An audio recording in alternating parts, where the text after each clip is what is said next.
Ahí estamos en directo. Muy bien. Vamos a dar comienzo a un nuevo curso online que se llama Transformación Interior y está basada en un libro de Antonio Blay, que el nombre del libro es Energía Personal. Este libro consta de varias partes y a lo que apunta es justamente a este tema que tenemos muchas personas, de que sentimos que no rendimos en nuestra vida, que nos falta energía, ¿no? Entonces, como no nos resignamos a vivir limitados, empezamos a hacer diferentes trabajos, técnicas, para poder mejorar justamente nuestra personalidad, nuestro cuerpo, nuestra energía personal, como le llama Antonio Blay. En la primera parte vamos a ir viendo los factores que intervienen en la formación de nuestra personalidad y los que producen todas estas distorsiones o deformaciones en el funcionamiento. Luego vamos a estudiar las bases y fundamentos del trabajo de transformación interior. Y en la segunda parte vamos a ver técnicas para incorporar a nuestra mente consciente las grandes reservas de energía psíquica contenidas en nuestro nivel vital, en el inconsciente, en el sector de nuestra mente asociado al mundo exterior y en los elevados niveles de nuestra dimensión espiritual. Vamos a comenzar con cómo se forma y cómo se deforma nuestra personalidad. Vamos a hacer un recorrido de los principios psicológicos fundamentales del funcionamiento de nuestra personalidad para tener una visión completa y sólida como base para la mejor comprensión de las técnicas que vamos a ver más adelante. En la formación y el desarrollo de nuestro psiquismo intervienen muchos factores, unos que son internos y otros externos. El grado y el modo de influencia puede diferir según las personas, pero en todo caso es fundamental comprender para así valorar su efecto en cada caso particular y poder aplicar las técnicas más convenientes según el tipo de mejora que se desea obtener.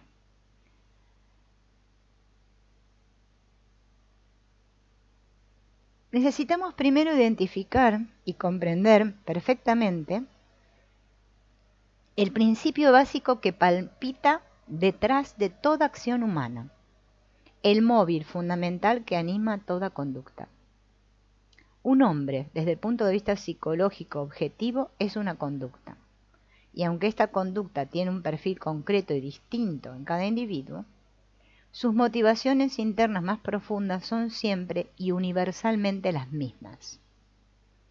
El hombre pone en acción sus facultades y persigue más o menos conscientemente fines determinados. Pero en el fondo, toda esta actividad nace de un impulso más profundo que surge del mismo centro de su ser y posee una dirección precisa. Expresión de la verdadera intencionalidad de la vida. Es el auténtico argumento de nuestra existencia, que da unidad y sentido a las mil motivaciones, a menudo contradictorias en apariencia, de todos los niveles y facetas de nuestra personalidad. Sin embargo, todos comprobamos que, por extraño que parezca, habitualmente al obrar no percibimos esa consigna central de nuestra vida y vivimos con la mente demasiado cerrada, enfocada hacia aspectos parciales y limitados de nuestra realidad. Captamos así tan solo las características más inmediatas y superficiales de las cosas y se nos escapa por completo la intencionalidad más honda e importante que subyace detrás de todos nuestros impulsos secundarios. Toda nuestra vida obedece a un objetivo trascendental, al que nos empuja y lanza, el impulso primario central que nos anima. Este objetivo profundo se desdobla en dos vertientes, la objetiva y la subjetiva.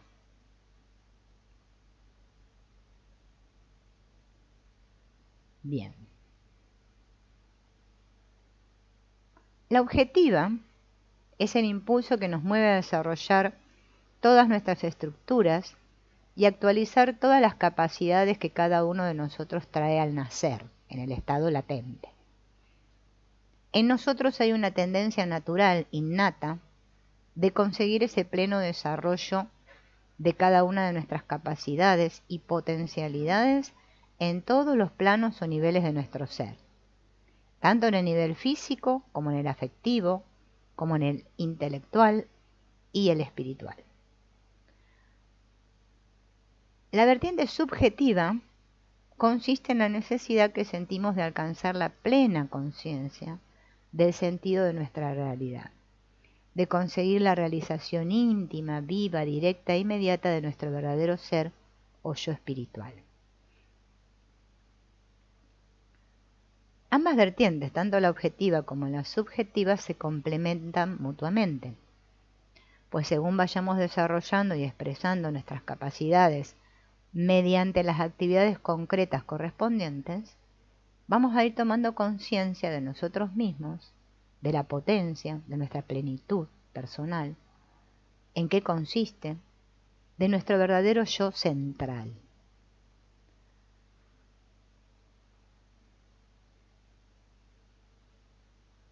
Incluso las más elementales y ordinarias de todas nuestras acciones obedecen a este doble impulso fundamental, el de la plena autoexpresión y el de la plena concienciación de nuestro ser. Sepámoslo o no, seamos conscientes o no de ello, toda nuestra vida no es otra cosa que el desarrollo de este sencillo y profundo argumento que puede sintetizarse en una sola idea: la autorrealización total. Y este es el motivo y el objetivo subyacente de nuestra conducta, el principio que nos impulsa y al mismo tiempo la meta a la cual tendemos. La autorrealización constituye el verdadero sentido de nuestra existencia. Y las cosas, las situaciones, las actitudes y la conducta son para nosotros, desde el punto de vista psicológico, buenas cuando nos permiten aproximarnos a este objetivo, y malas y perjudiciales en la medida en que nos alejan de él. No conseguir esta meta equivale a sentir siempre en nosotros insatisfacción, vacío, ansiedad, temor y toda la gama de estados emocionales negativos y positivos. Y en la medida en que nos aproximamos a esta autorrealización, nos vamos a sentir plenos, maduros y satisfechos.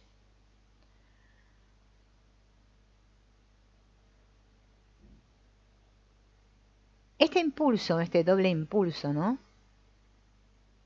lo hace a través de los diversos niveles de la personalidad humana. Y como cada nivel tiene una estructura peculiar propia, el impulso primario se va diferenciando, dando lugar a otros tipos de motivaciones más concretas y específicas, las cuales vamos a hablar ahora, ¿no? Todos sabemos que tenemos diferentes necesidades en los diferentes niveles. En el nivel físico, todos necesitamos comer, respirar, tener una temperatura regular, necesitamos descansar, ¿no? Tenemos varios tipos de necesidades físicas. A nivel afectivo también tenemos necesidades. Hola Angélica, hola Ileana, buenos días, feliz domingo. Necesidades de tres tipos en las afectivas, ¿no? Una que se llama centrípeta. ¿Por qué? Es esa necesidad de recibir afecto, ¿no? Todos necesitamos sentir que nos quieren, ¿no? Sentirnos aceptados, sentirnos comprendidos, protegidos. Ese es uno de los tres tipos. El otro tipo es la centrífuga, que es la necesidad de expresar este afecto, ¿no? Deseo de brindar amistad, de pertenecer a un grupo, de admirar a alguien, de aspirar a algo más elevado. Y la otra es la axial, es la necesidad de afecto de uno hacia sí mismo, esta autoestima, ¿no?, que le llamamos. No es ser narcisista. No es admirarse a uno mismo, autoalabarse, no. Es esa necesidad de experimentar mi propia aprobación de mí mismo, de aceptar mis rasgos más fundamentales de mi personalidad. Entonces, nivel físico, nivel afectivo, y ahora vamos a hablar del nivel mental. A nivel mental también tenemos necesidades de conocer el qué, el cómo y el porqué de las cosas que nos rodean, de la gente con quien alternamos, de las situaciones, de los hechos que vivimos. La necesidad de adquirir datos y llegar a un claro conocimiento, a una correcta comprensión del mundo que nos rodea. Todos estos niveles que acabo de hablar son de tipo personal y concreto.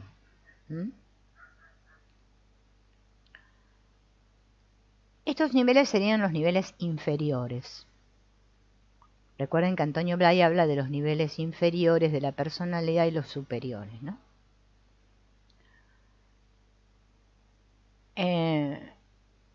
Los inferiores podríamos decir que se expresan más superficialmente.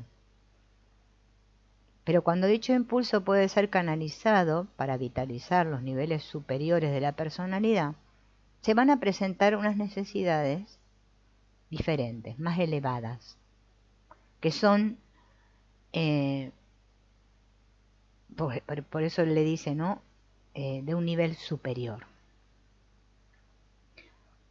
En el nivel mental superior, todos tenemos la necesidad de comprender estas realidades universales, filosóficas, ¿no?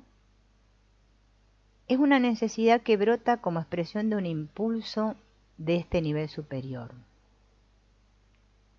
que quiero más comprometerme, pero más de manera impersonal, ¿no? Es trabajar en este nivel, ¿no? Es una de las claves para madurar en el sentido profundo. En el nivel afectivo superior, todos necesitamos sentir y amar esta belleza, esta armonía, esta bondad y expresarla. Y por otro lado, tenemos la necesidad de algo perfecto, absoluto. Aquí es donde brota todo esto que llamamos la creación artística, este amor abnegado, altruista, el verdadero amor de Dios. Podemos hablar también en este nivel afectivo superior de una voluntad espiritual,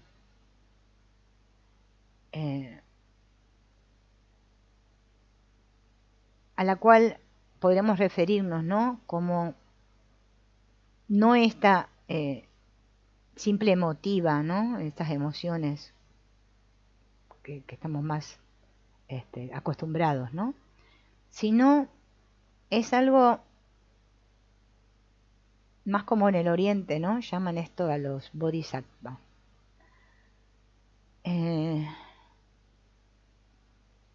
Es como esa intuición, ¿sí?, de esa fuerza interior que todos poseemos, de esta potencia que está detrás y por encima de todo, eso que nos impulsa.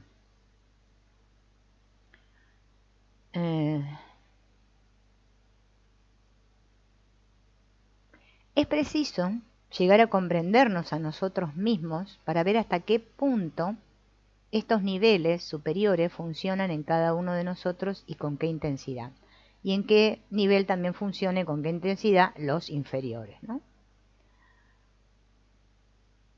El impulso primordial de desarrollo que se expresa a través de las necesidades se diferencia y especifica aún más al manifestarse de distinto modo a través de los diversos temperamentos.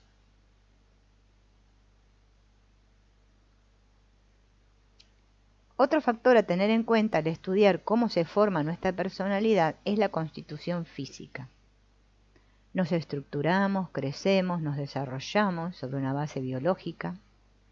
Después aparecerán estructuras superiores, afectivas, intelectuales, espirituales.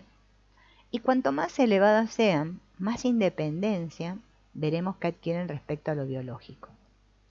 Pero inicialmente nuestra personalidad psicológica se estructura, se configura guardando un paralelismo muy estrecho con nuestra personalidad física.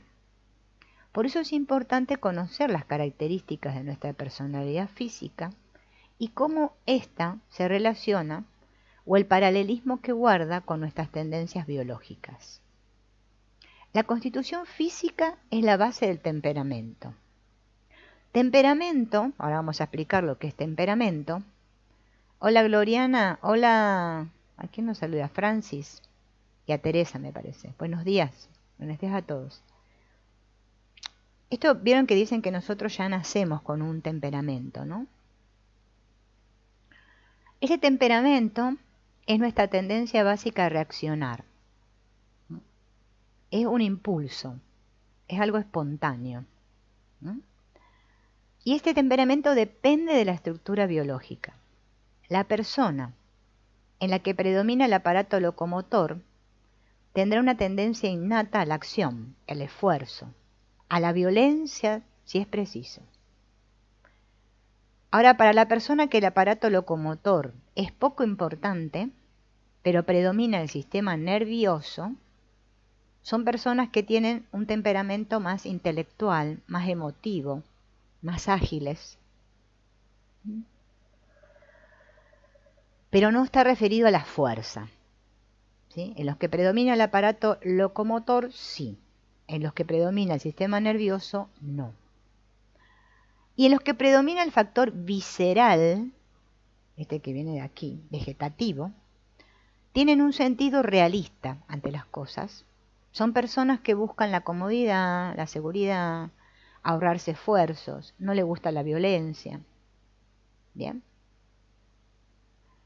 Por esto es importante, porque nuestro carácter se estructura básicamente sobre el patrón de nuestra constitución.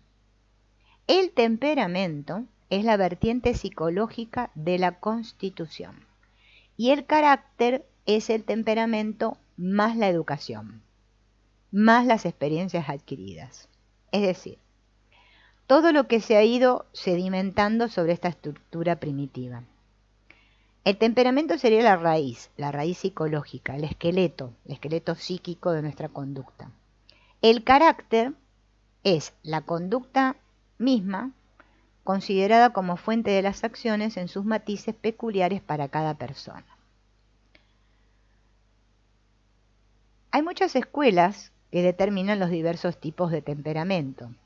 Por ejemplo, los de Steiner, no sé si escucharon hablar de la teosofía, que habla del flemático, bueno, diferentes tipos de temperamentos, ¿no?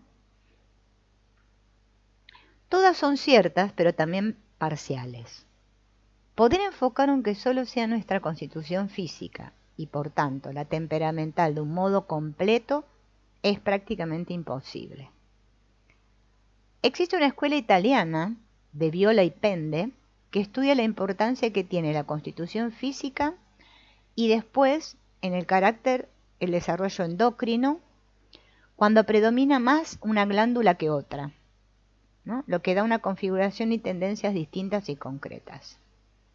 Su estudio es de interés más bien para las personas que pretenden especializarse, porque hay que tener conocimientos fisiológicos complejos.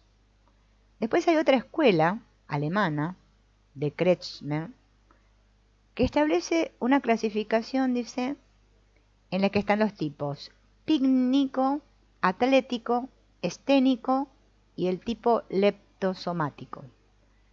El pícnico, si en su configuración predominan los diámetros transversales, o sea, cuando la persona es gruesa, o sea, tiene una constitución física gruesa o con tendencia a la forma redonda. El atlético tiene más predominio de la masa muscular y tiene más esta constitución física triangular o rectangular.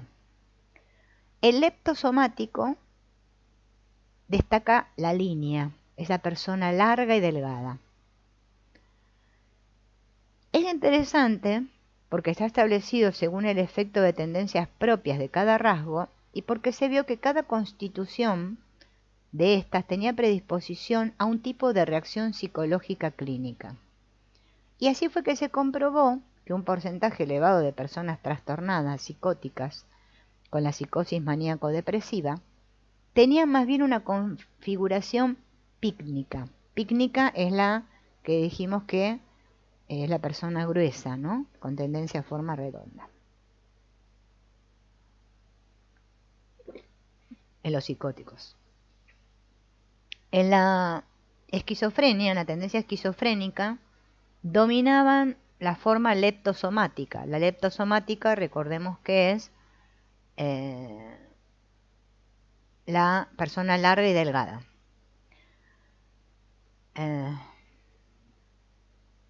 Ven que se me perdió acá. Y un gran porcentaje de personas que presentaban síntomas declarados de epilepsia eran de tipo atlético, ¿no? Que son estas personas de contextura más triangular o rectangular el cuerpo.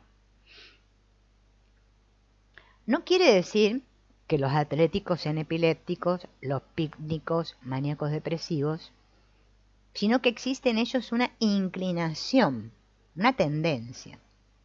Este es precisamente el inconveniente de esta clasificación, de este famoso Kretschmer, que se ha estudiado a partir de la patología y da la impresión de que encasilla al género humano según las enfermedades que más nos asustan. Hay otra investigación de otro profesor llamado Sheldon. Este estudió la personalidad de muchos individuos a través de fotografías hechas en serie y advirtió en ellos 3 características que se podían aislar. 3 factores somáticos o componentes constitucionales, ¿no? A uno le llamó endomorfia, a otro le llamó mesomorfia y al tercero ectomorfia. Estos 3 componentes responden a la constitución genética del hombre. Esto es parecido a lo que estudia esto de la... Ay, no me sale el nombre. La biodescodificación, ¿no? La bioneuroemoción están con estas capas, del ectodermo, el mesodermo y todo el asunto. El embrión humano está compuesto de 3 capas, todos lo sabemos, ¿no? En el interior está el endodermo, la media se llama mesodermo y la exterior ectodermo. Cada capa de estas, a medida que el embrión se va desarrollando, da lugar a una serie de tejidos y órganos. El endodermo da lugar al aparato digestivo, a la grasa, a la linfa. El mesodermo al aparato locomotor, al circulatorio y a los órganos sexuales.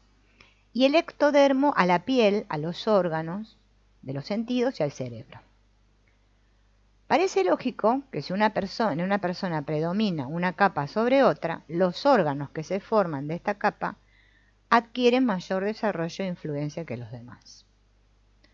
Lo más interesante es que se estableció la existencia de un paralelismo entre estos elementos constitucionales, el endo, el meso y el ectodermo, con los rasgos y tendencias caracterológicas o temperamentales. Y Sheldon tituló al temperamento correspondiente a la endomorfia viscerotonía, la tendencia temperamental correspondiente al mesomorfo somatotonía, y el elemento psicológico equivalente al ectomórfico lo tituló cerebrotonía. Todos tenemos los 3 componentes. Se trata solo de poder determinar en qué proporción existe en cada uno de nosotros, cada uno de ellos, ¿no? Tal proporción la establece una fórmula que se llama fórmula temperamental. Sheldon, buscando a las personas que tenían el máximo componente, estableció una escala del 1 al 7.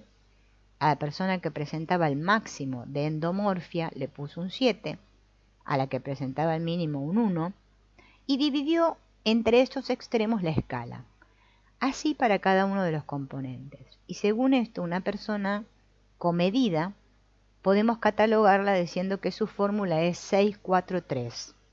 6 de endo, 4 de meso y 3 de ecto. Con esto ya lo podemos imaginar. Se tratará de una persona con predominio visceral, de tendencia redonda, quien lo vegetativo es lo más importante, pero con un buen componente muscular, 4. Y 3 de ectodermo significa que su sistema nervioso y su cerebro están por debajo de la media, o sea, son débiles.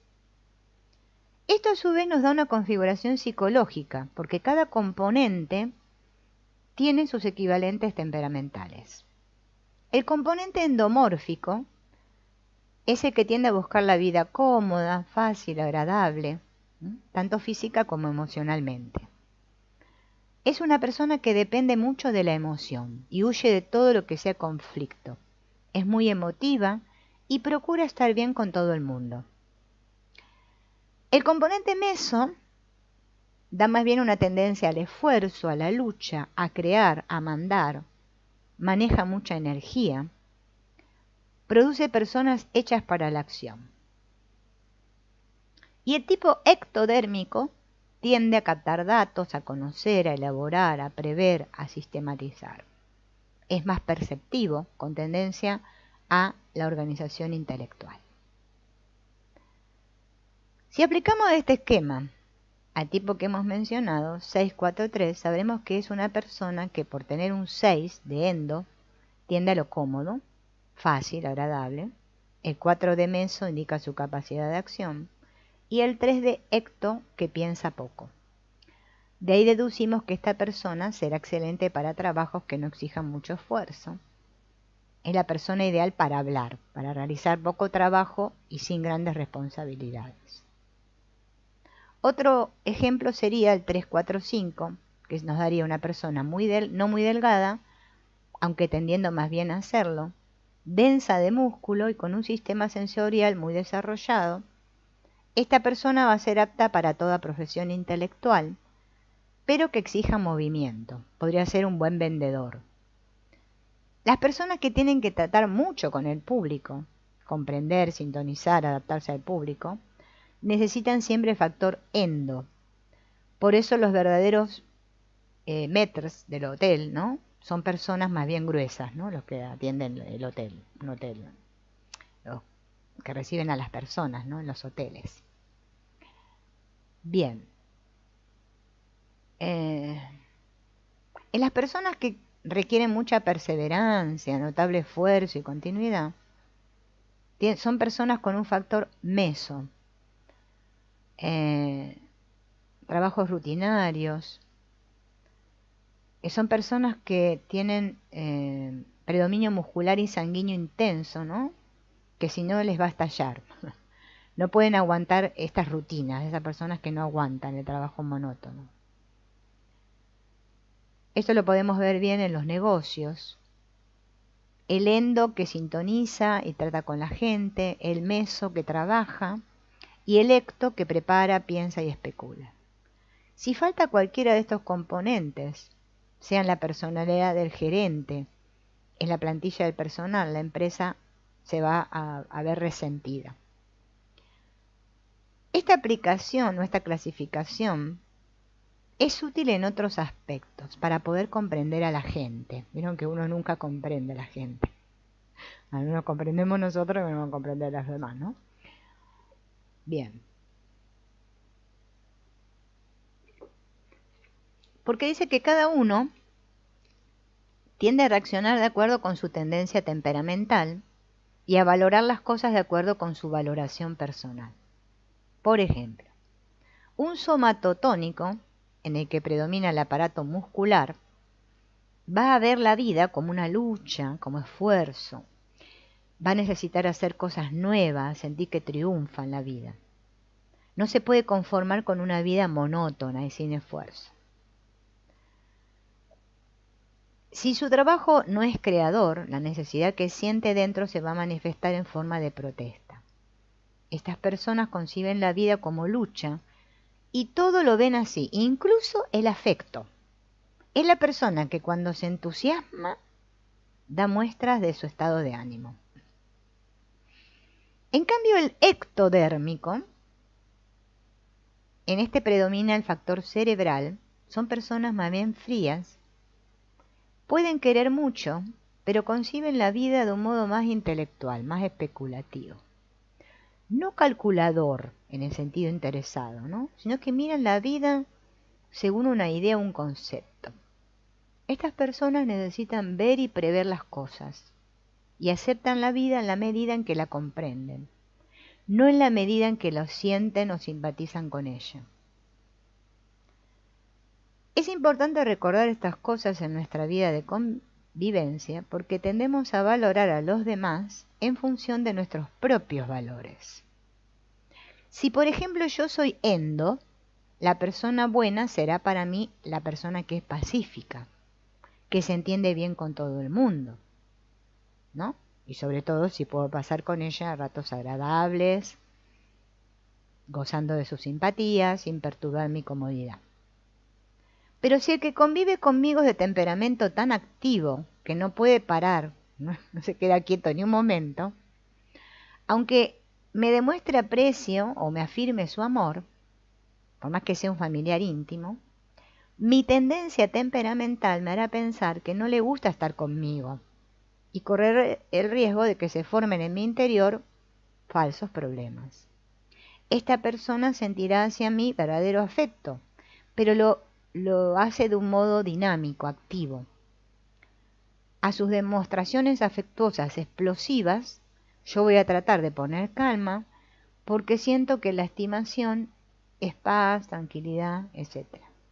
O sea, para sentirme querida, yo necesito que sea tranquilo y esté pacífico, y el otro no es así, es explosivo. Así pues, como cada uno puede vivir las cosas de un modo completamente distinto, no hemos de obligar a los demás a que obren como nosotros, que es lo que tenemos tendencia, ¿no? Sino que debemos aprender a ampliar nuestra perspectiva de los valores, de las reacciones, para aceptar que cada cual puede obrar, querer, expresarse en suma de acuerdo con su modo de ser.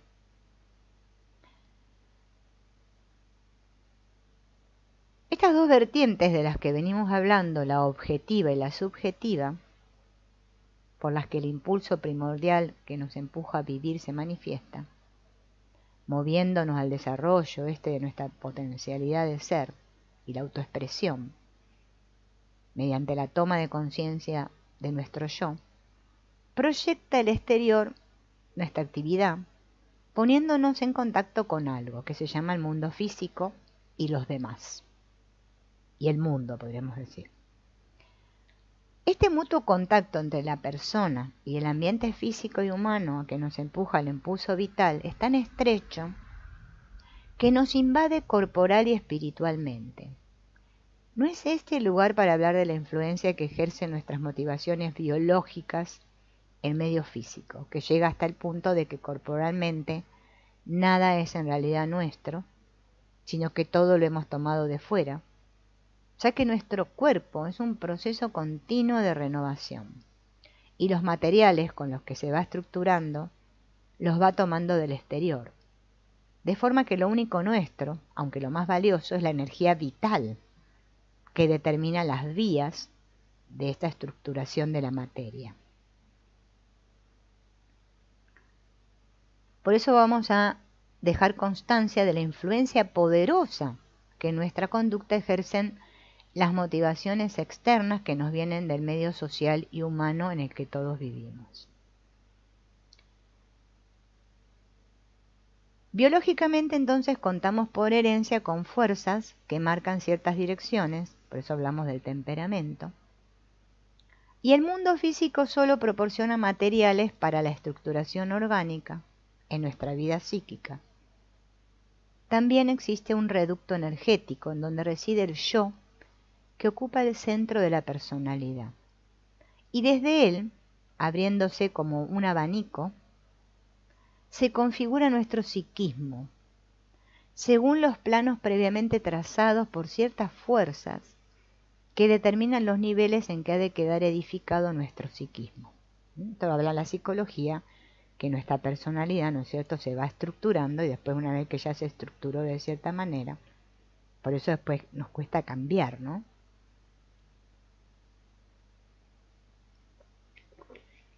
Y al mismo tiempo desde fuera nos llegan los estímulos, ¿sí?, que hacen que nosotros reaccionemos. según lo que nos provocan, ¿no? O sea que por un lado, el medio ambiente me da el aire, los alimentos, la ropa, y por otro lado también me da afecto, ideas, valores, sensaciones, y todo eso va nutriendo nuestra personalidad.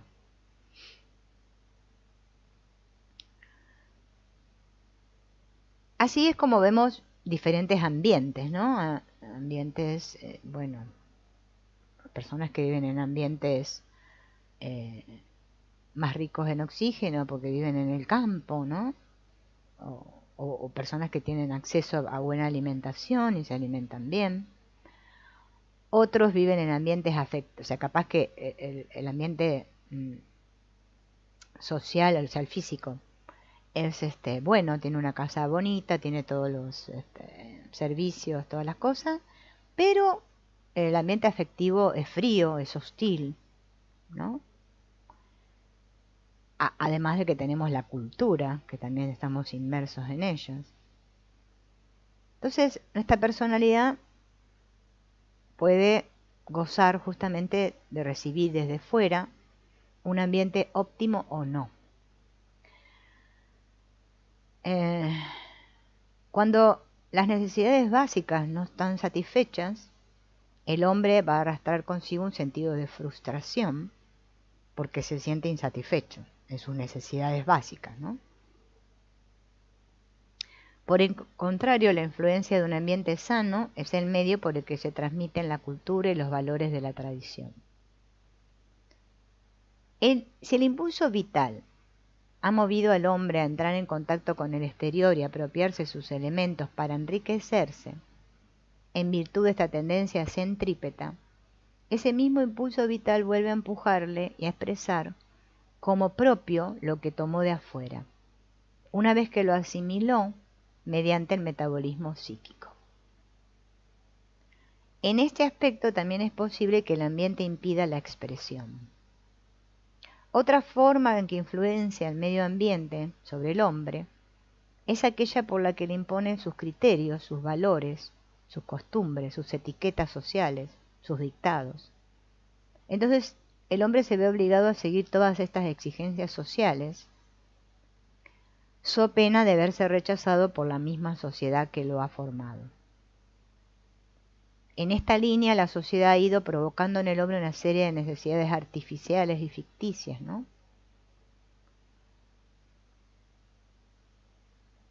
Y también la sociedad puede influir creando una necesidad de protesta contra esta misma sociedad. Entonces el individuo se apoya en la aprobación social y si no se siente aprobado por el mundo, se siente desamparado.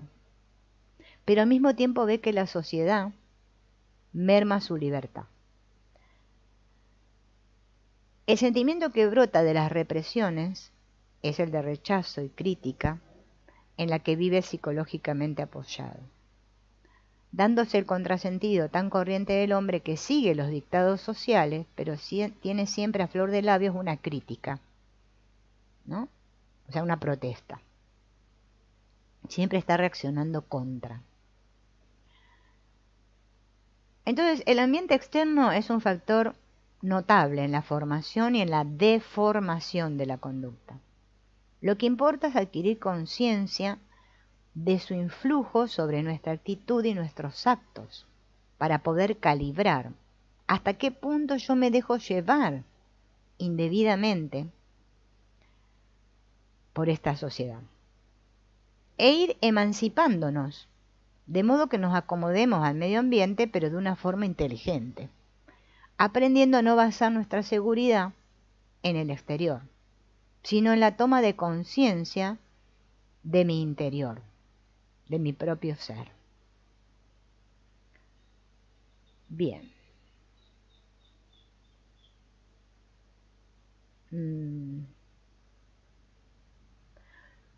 Esta vida, en esta experiencia de vida, estamos continuamente en movimiento, teniendo experiencias, algunas pequeñas, grandes, positivas, negativas. Estas experiencias van provocando cambios en el campo de nuestra conciencia. Estas experiencias juegan dos papeles en nuestra vida. Por un lado, nos obligan a actualizar y desarrollar nuestras capacidades, y esto lo hacemos en la medida con que vivamos y expresemos tales capacidades, en la medida que se hagan experiencia nuestra. Pero por otro lado, las experiencias producen en nosotros un condicionamiento constante. Y así se nos prepara el camino para reaccionar después de un modo u otro. O sea que las experiencias, en un sentido, refuerzan una tendencia a actuar, a reaccionar en la misma dirección. Por eso, conforme vamos adquiriendo experiencias, vamos perdiendo libertad frente a una clase determinada de actos, porque vamos quedando condicionados por todas las experiencias anteriores. Esto hace que después tendamos a reaccionar siempre en el mismo sentido. Es como nos pasó una vez tal cosa, entonces como ya sabemos cómo es la experiencia, es como el refrán que dice, ¿no? Vemos la vaca, vemos la leche, ¿no? Y ya no la queremos tomar porque relacionamos con que vemos la vaca atada. Entonces, estas experiencias desagradables o agradables hacen que ya estemos condicionados a que si pasa esto vamos a reaccionar de tal manera. Bien.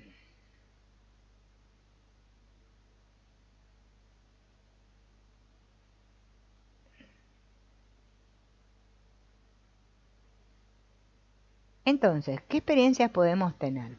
Positivas y negativas.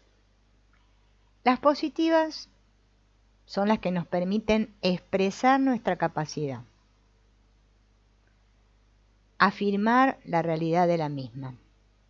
Las negativas son las que impiden expresar nuestra capacidad y justamente niegan la existencia de estas capacidades en nosotros. Las negativas son las que nos impiden vivirnos con toda nuestra capacidad real, porque ya produjeron en nosotros un condicionamiento negativo. Es como que yo intento hacer cierta cosa en mi vida y siempre me sale mal. Entonces ya siento como que yo no sirvo para eso, ¿no? Por eso es importante aprender a contrarrestar esto de las experiencias negativas, para poder recuperar nuestra capacidad de acción. Y después vamos a ver ejercicios y técnicas para que estas experiencias que nosotros etiquetamos de negativas y que nos congelaron o nos limitaron a actuar, nos hacen creer que somos ineptos para tal actividad o tal cosa, poder desbloquear esas zonas, todo esto, y atrevernos, ¿no? Pero además de experiencias positivas y negativas, hay experiencias superficiales y profundas. Las superficiales son estas, las de la vida ordinaria, ¿no? No las vivimos con mucha intensidad. Las profundas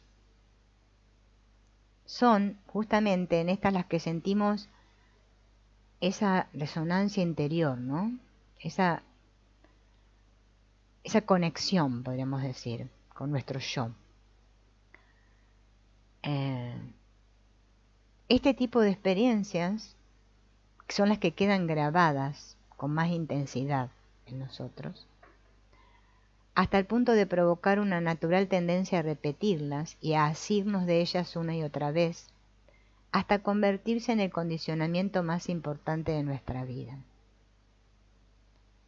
Ahí es como en nosotros se abre una inclinación a buscar siempre la repetición de tales experiencias, porque en esas experiencias nos sentimos más hondamente a nosotros mismos. Si una persona, por ejemplo, ha tenido experiencias de sí mismo en el momento de luchar con alguien verbal o físicamente y de vencer, y cuando hacía esto, cuando tenía esta experiencia, ¿no?, de que luchaba con otro y que ya sea verbalmente o físicamente, ¿no?, vencía, y entonces él se sentía más profundamente a sí mismo, esto va a quedar grabado, de modo que va a tender siempre a buscar situaciones de lucha y de desafío, para actualizar una vez más la conciencia que en ese entonces adquirió.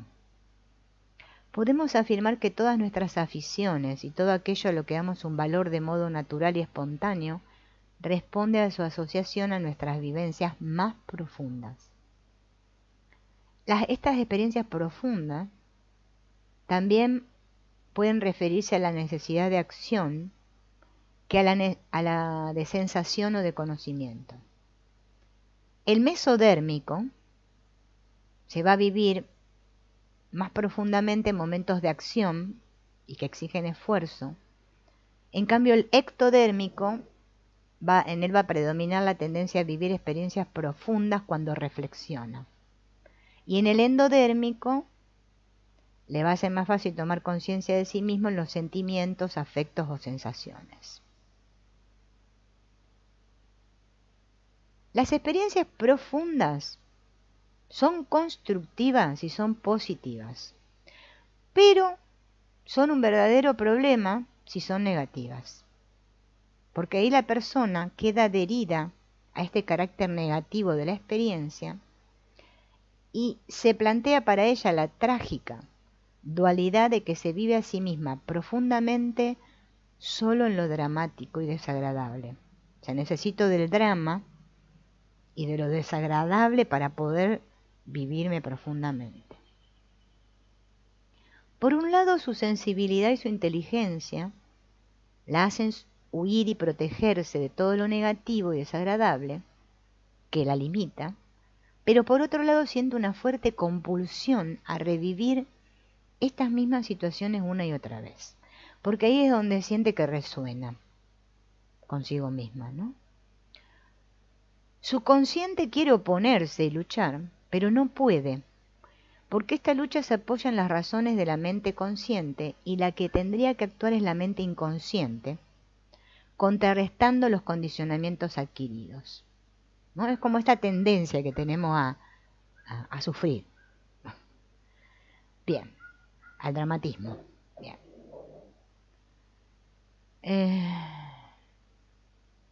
Bien. Esto, bueno, acá es una reflexión. Sobre nuestra conducta también ejerce su influencia un factor importante que en caso de predominar las experiencias negativas empeora la situación. Y este factor son las represiones. Represiones. Las represiones traen muchas consecuencias, el reprimir, ¿no? Y creo que casi todos reprimimos cosas. Digo. ¿Por qué sucede esto de que reprimimos? Porque no podemos dar salida natural y espontánea a todos los impulsos que hay en nuestro interior,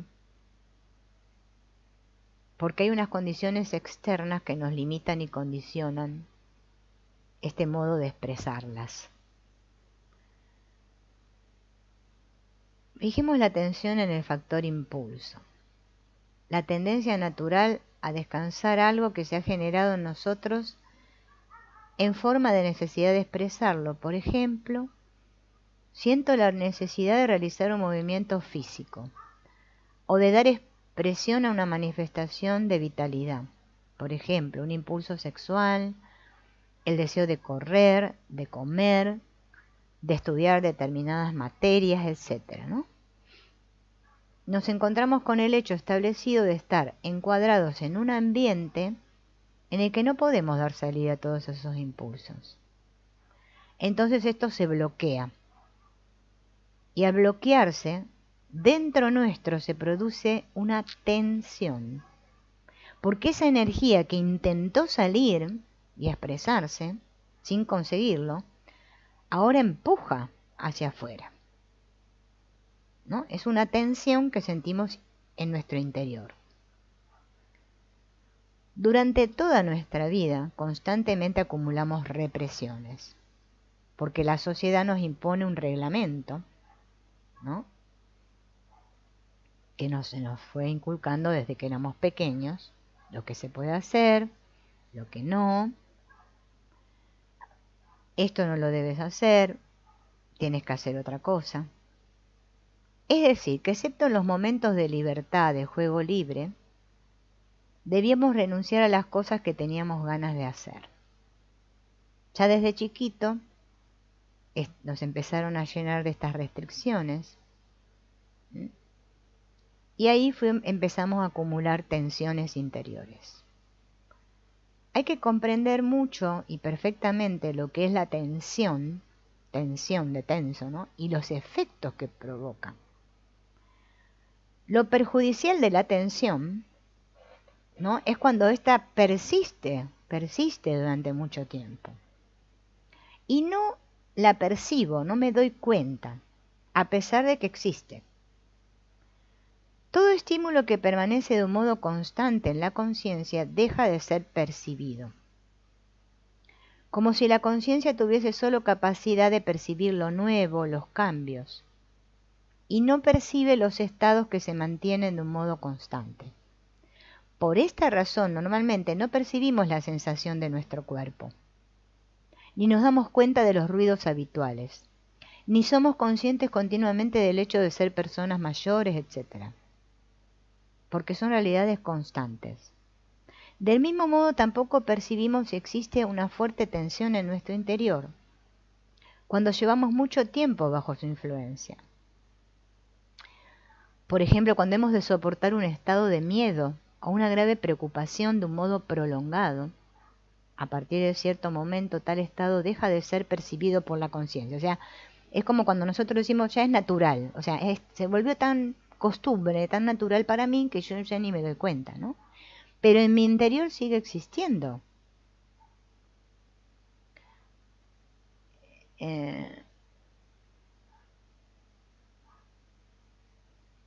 Parece una exageración decir esto, hablar así de las represiones y las tensiones interiores. Pero ¿saben por qué lo parece?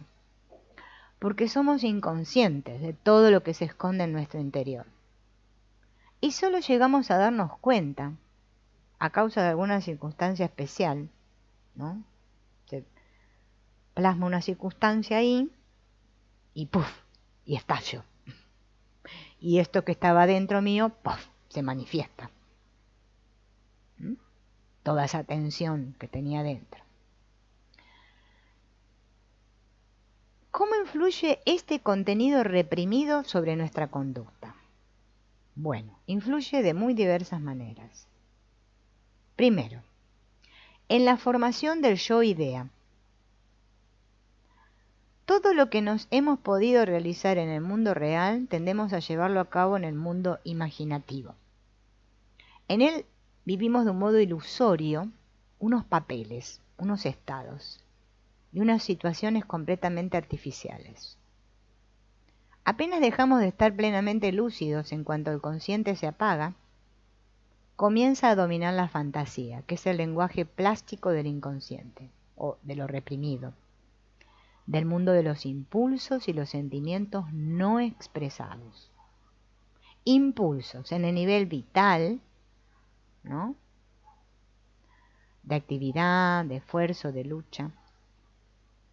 Los sentimientos, todo eso reprimido. Bien.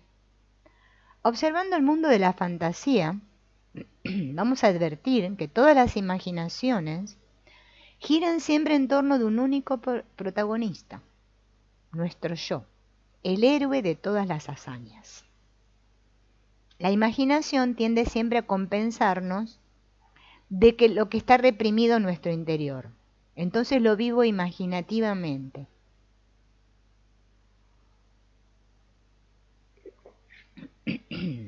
Por no haberlo podido convertir en una experiencia consciente. Entonces elevo a un pedestal fantástico a mi yo. Yo. Y me imagino cosas acerca de mí. De eso hay mucho, ¿no? Bien. Esto es peligroso. Sí. Lentamente la idea que tenemos de nosotros mismos va dejando de ser el reflejo de nuestra realidad, de nuestra experiencia, para ir participando cada vez más de estos contenidos imaginativos. Insensiblemente esa idea se convierte en el centro de todas nuestras correrías imaginativas, hinchándose y adquiriendo proporciones desmedidas, con lo que se aleja progresivamente de nuestra realidad, formándose así lo que se llama yo-idea. Las consecuencias de esta desviación son funestas, pues a partir de ese momento, aunque queramos pensar de un modo lúcido acerca de nosotros mismos, no lo vamos a poder hacer correctamente, ya que partimos de una perspectiva inicial falsa. Las premisas son erróneas por estar formadas por una idea equivocada del yo. Y todo lo que pensamos sobre nosotros, o lo que está relacionado con nosotros, con nuestras cosas, la opinión de la gente respecto a nosotros, será siempre parcialmente falsa. De aquí se deduce la inutilidad de pensar en nuestros problemas cuando en ellos va involucrada de una forma u otra la valoración de nosotros mismos, porque estamos pensando de un modo equivocado y nunca podemos dar con la verdadera solución. Por ejemplo, tratar de responder con acierto a preguntas como estas. ¿Qué diré para quedar bien ante tal persona? ¿Qué pensarán de mí en tal situación? ¿Qué ocurrirá si se enteran de esto o tal cosa acerca de mí? En ello juega un importante papel la idea que yo tengo de mí mismo, la importancia de mi yo. Y por mucho que pensemos, aunque manejemos otros datos correctos, el factor central del asunto, nuestra perspectiva del yo va a hacer desviar la óptica de la cuestión y nos va a impedir llegar a una conclusión acertada. ¿El consejo cuál sería? No pensar cuando se trata de problemas de esta clase, ¿no? Porque es mejor no pensar para no errar, para no llegar a conclusiones falsas. Vieron que es una actividad, ¿no?, frenética, que nos hacemos, que pensamos. ¿Cómo solucionar un problema? Bueno, así estamos. Bien.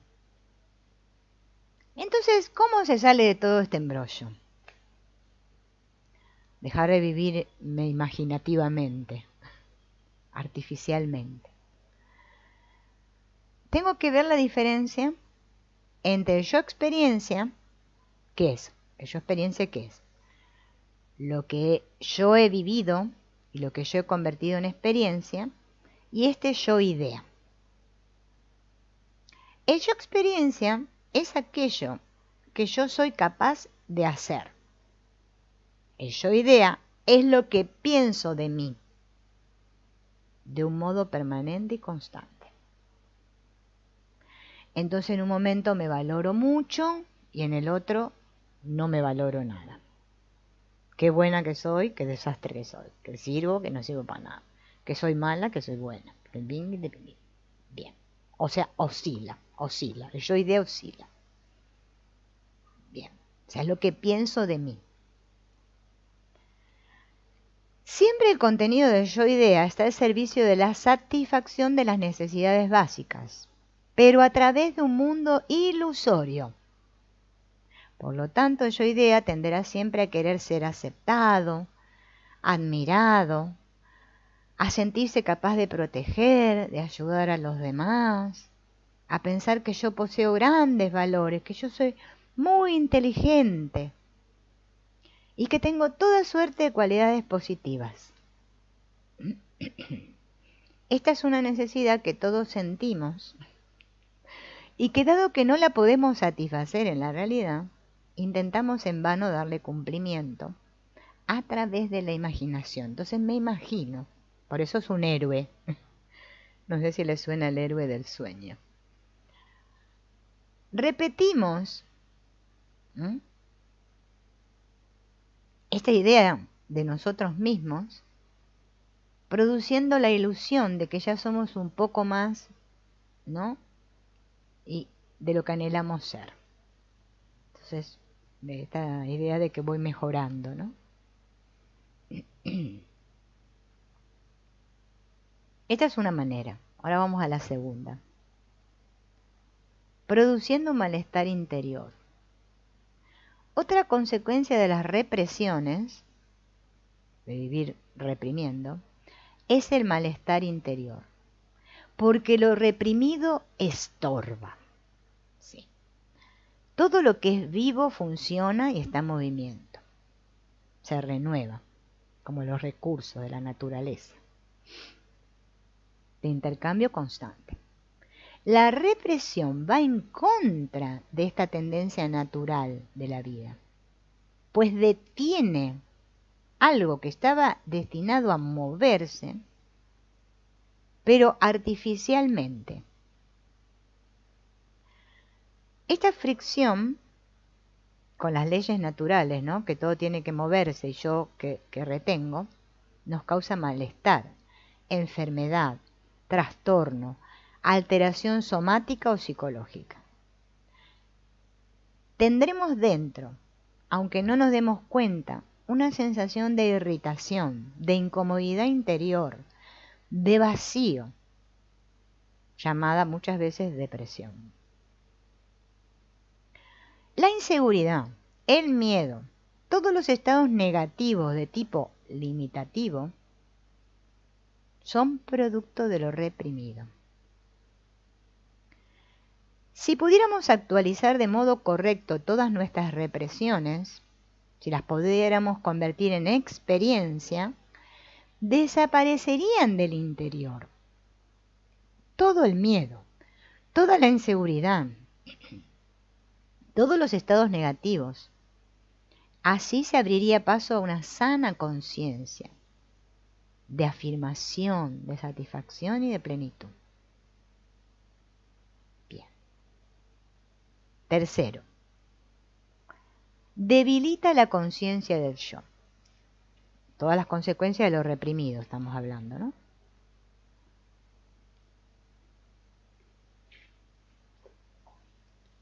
¿Por qué sucede esto?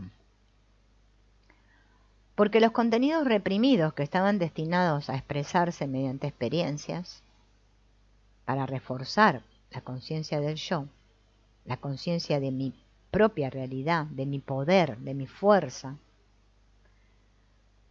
todo eso que no he convertido en experiencia es un déficit y una debilitación en la conciencia del yo. Pero es que además, como todo lo reprimido lo está porque la mente ha puesto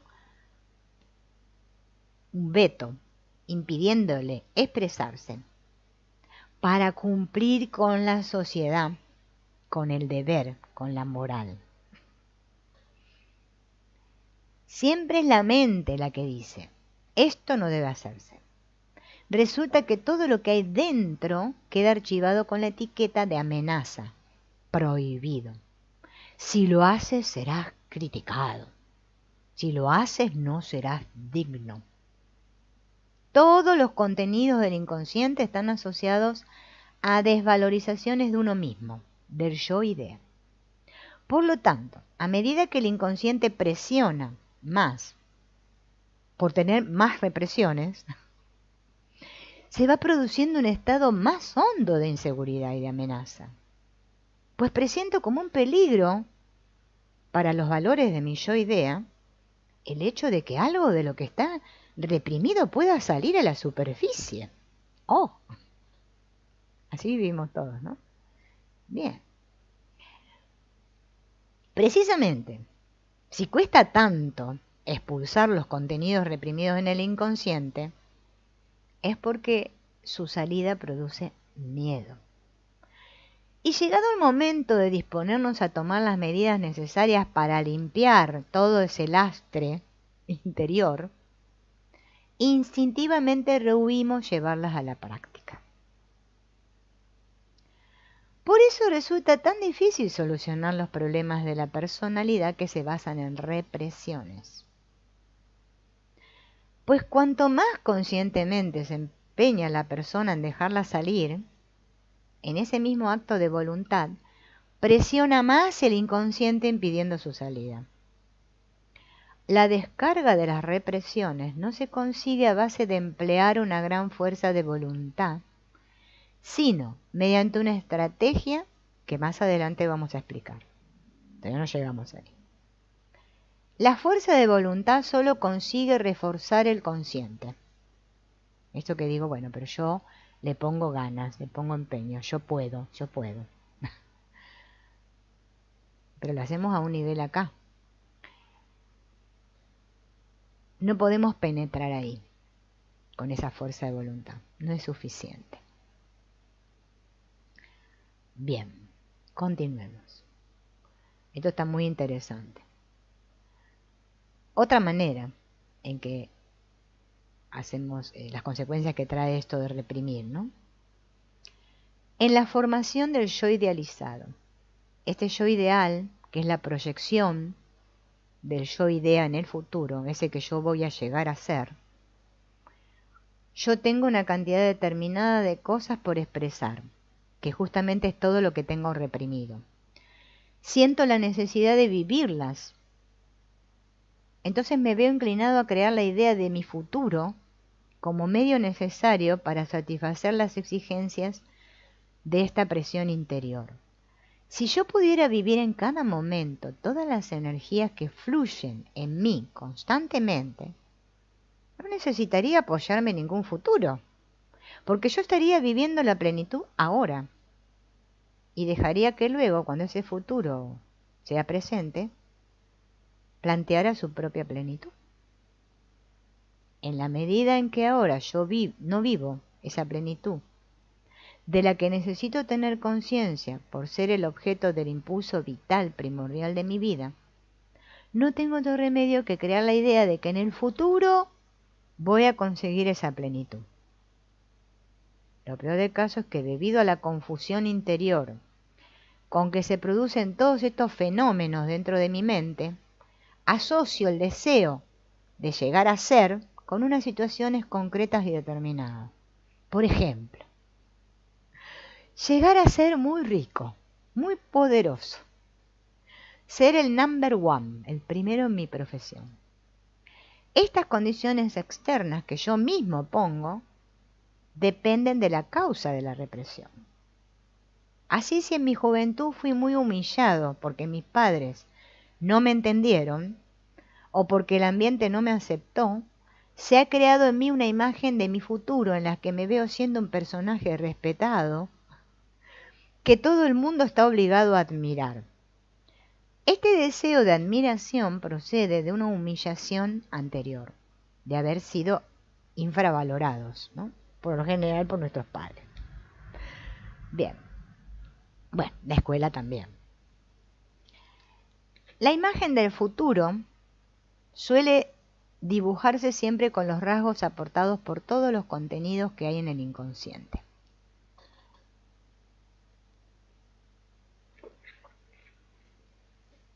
Es decir, por estas experiencias frustradas de nuestra historia personal, engendrando así la configuración imaginativa de un futuro que no es producto de pensar razonablemente en el porvenir, sino de necesitar de tal futuro para afirmarme a mí mismo en él, dependiendo de él. El aspecto más pernicioso y errado de este hecho reside en que la persona busca llegar a ser ella misma, encontrarse a sí misma en la asociación de su futuro a unas condiciones externas y concretas. Pues si bien algunas veces dichas condiciones la estimulan para ir en tal dirección, otras muchas la colocan ante un muro infranqueable, porque puede encontrarse en situaciones que no dependan de ella y que le impidan conseguir la oportunidad de cumplir esas condiciones a las que supedita su futuro, resultando entonces que llegado el momento sufre una tremenda frustración, ¿no? Es este de ilusionarme con algo y después desilusionarme. Y después decimos que nos sentimos engañados y fracasados. Bien. Todos poseemos las disposiciones básicas para vivir de un modo pleno y total. Porque el vivir plenamente no depende de las condiciones externas, sino solo de la forma como funciono en mi interior. Pero si la mente, funcionando de modo parcial, asocia el estado de conciencia de plenitud a unas condiciones externas, ese mismo condicionamiento que el sujeto forma en su mente es lo que le impide vivir su realidad interna y su verdadera capacidad.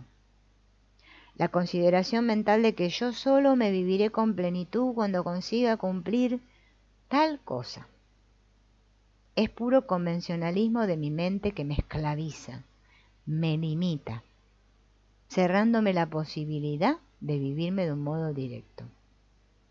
Pero no porque yo no tenga en mí mismo la capacidad de vivirme así, ¿eh? Yo en mí tengo toda mi energía, ¿bien? Todo eso que me puede dar plenitud y esa energía actualizada del todo, en todos mis niveles. Por lo tanto, aún en las peores condiciones, cualquier persona puede llegar a conseguir su plenitud interior. Naturalmente que costará menos lograrlo cuando el ambiente lo facilita, ¿no? Pero, aún en los casos en que no sea favorable el exterior, a veces eso es lo que más nos impulsa a lograrlo, a expresarlo más que lograrlo, ¿no? Ahora, en la medida en que yo dependa de llegar a hacer determinada cosa o de conseguir tal objetivo, y por lo tanto sienta la necesidad de alejarme, todas mis valoraciones, mis ideas, mis decisiones, mi conducta, van a estar condicionadas por esta dinámica artificial creada en mi interior. Esta necesidad de huir de todo lo que me parece menos. Esta necesidad de seguir todo lo que creo que me conduce a ser más, dentro de la línea prefijada por mi yo ideal. Esta disposición interior me va a impedir ver las situaciones con claridad y objetivamente, y me va a impedir valorar a las personas con criterio sereno e imparcial. Porque constantemente, sin advertirlo siquiera, al tratar a cada persona, estaré intentando ver, esta persona, ¿hasta qué punto me va a ayudar a hacer más o a demostrar que valgo más? ¿Hasta qué punto me servirá de seguridad, de apoyo, de protección, aunque solo sea con su actitud hacia mí? ¿O hasta dónde significará una amenaza para mi seguridad o mi amor propio? Y este prejuicio constante es lo que vicia nuestro interior, impidiéndonos ver cómo es de verdad cada persona y cada situación. Por eso no podemos ver las cosas tal como son, nos cuesta tanto. Después queremos ser espirituales y ver el Cristo y ver más allá de no sé qué. ¿Qué vamos a decir? ¿Cómo estamos? Es imposible. Bien, por eso hay que tomar conciencia.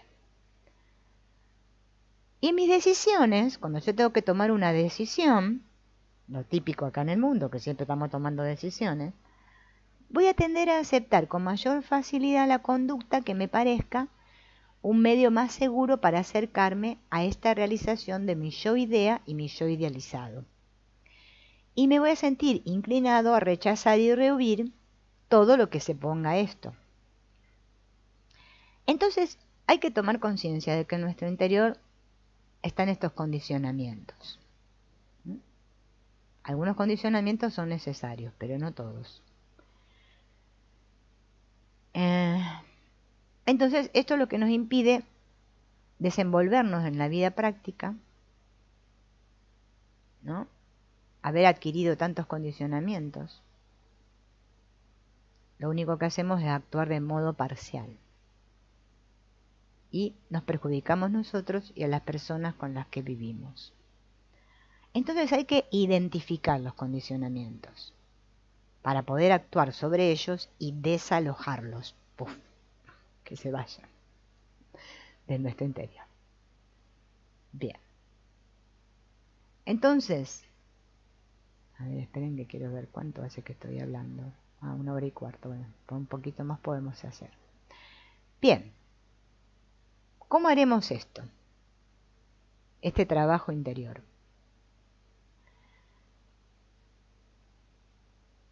Primero tenemos que someter a examen todas nuestras actitudes, cosa que no nos gusta mucho hacer. Por eso después nos ponemos otros que nos las pongan. Y decimos, ay, mira lo que piensa de mí, las cosas que dice. Bien. A ver. Esperen que acabo bien.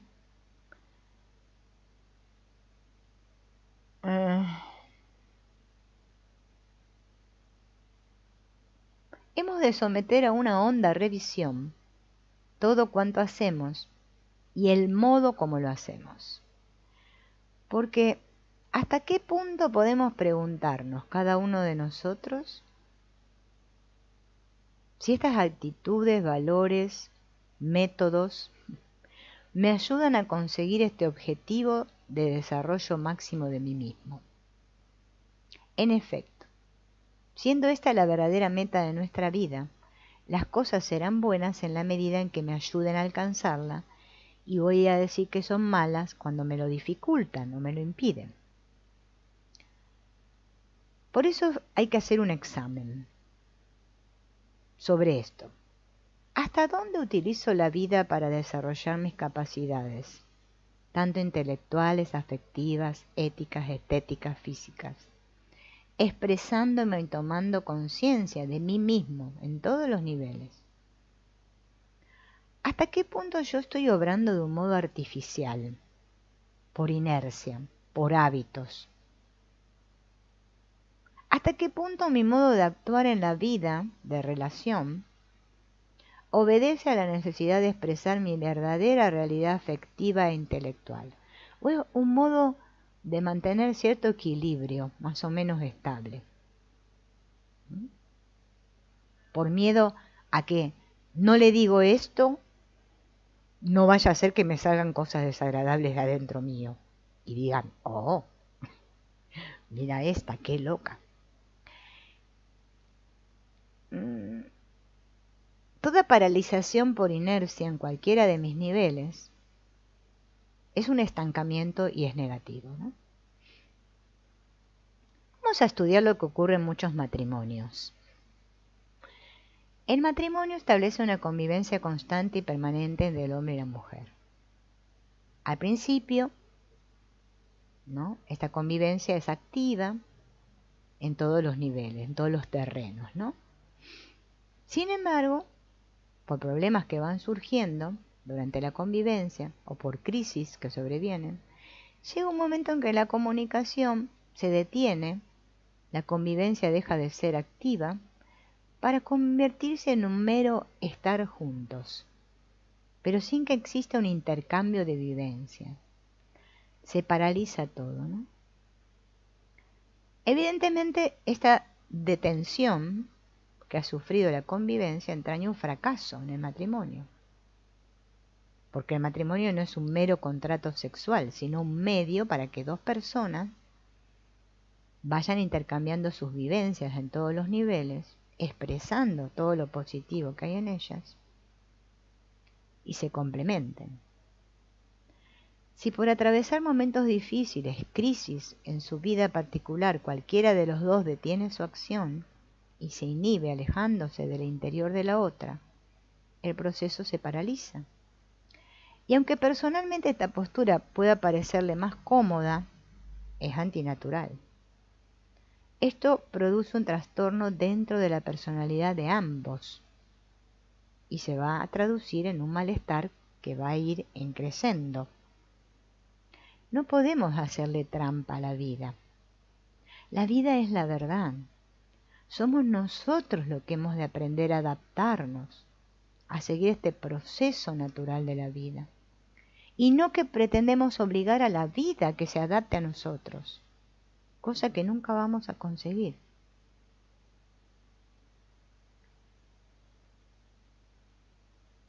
Hay que aprender a convertir en positivas todas nuestras experiencias.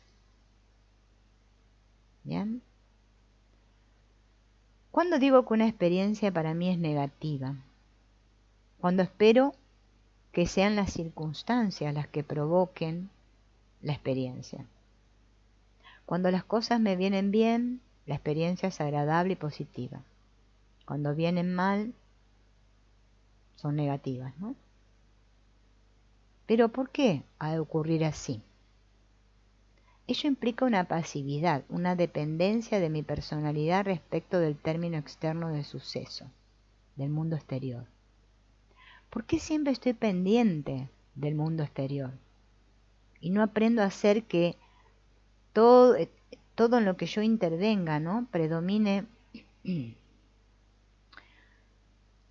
este yo que soy. ¿Por qué no puedo adoptar una actitud afirmativa ante las situaciones, por más que sean adversas o favorables? Aparentemente la situación, vista externamente, aparenta ser un desastre, pero soy yo que reacciono, soy yo que lucho contra la situación. Entonces, por más que la situación en sí fracase, porque sobrepasa mi capacidad, yo puedo vivir una situación negativa de un modo afirmativo, porque pude expresar mi capacidad de respuesta y de acción. Y esto me permite vivirme a mí mismo con una actitud afirmativa. Y esta experiencia queda en mí como afirmativa. Pero si yo tengo un fracaso y me inhibo ante ese fracaso, lo voy a vivir toda mi vida como una frustración del yo, como un fracaso mío ante mí mismo. Yo solo puedo vivir las cosas cuando las expreso. Y expresarlas no significa lanzarme a ciegas ante las cosas, sino que quiere decir que mantenga una decisión total, una actitud de todo yo ante la cosa. Si esta actitud me conduce a retirarme de la acción o a un no, es lo de menos, con tal de que provenga de mi actitud total, de la plena presencia de mí mismo ante la cosa. Que no sea el resultado de una huida de mi yo.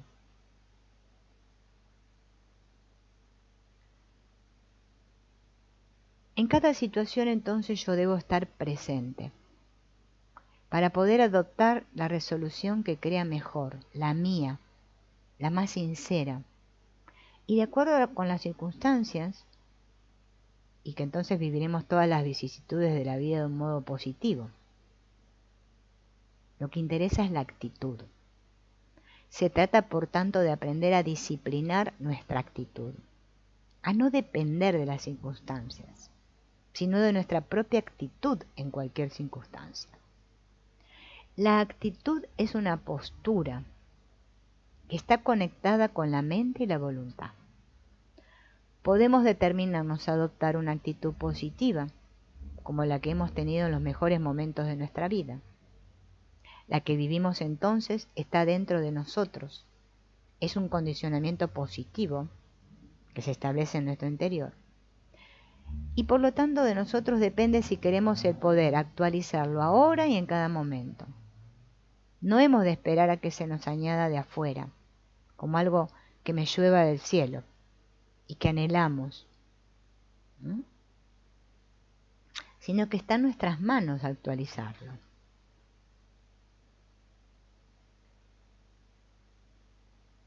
Esta capacidad la podemos despertar en nosotros. Todos tenemos esa capacidad. ¿Qué es esta actitud positiva? Es una actitud total de nuestro ser a través de sus diversos niveles, el físico, el afectivo, mental y espiritual. Toda mi personalidad está apoyada y centrada en su eje vertical, con una disposición abierta, quedando todo yo a disposición de. Es esa apertura, ¿no? Es estar dispuestos. Es una prontitud para la acción, para comprender y para abrir el corazón. Es un estar alerta, con la mente lúcida, muy despierta. Esta es la actitud mejor que podemos adoptar para neutralizar todas nuestras experiencias negativas y sacar el mejor partido de cada instante. Bien. En la próxima vamos a seguir hablando de esta actitud positiva y vamos a ir introduciéndonos en las técnicas que propone Antonio Blight para poder trabajar con todo esto reprimido, bueno, con todo esto que hemos dicho hoy. Les agradezco a Angélica, Ileana, Teresa, Francis y a Gloriana que estuvieron acá conmigo. Feliz domingo para todos y nos veremos.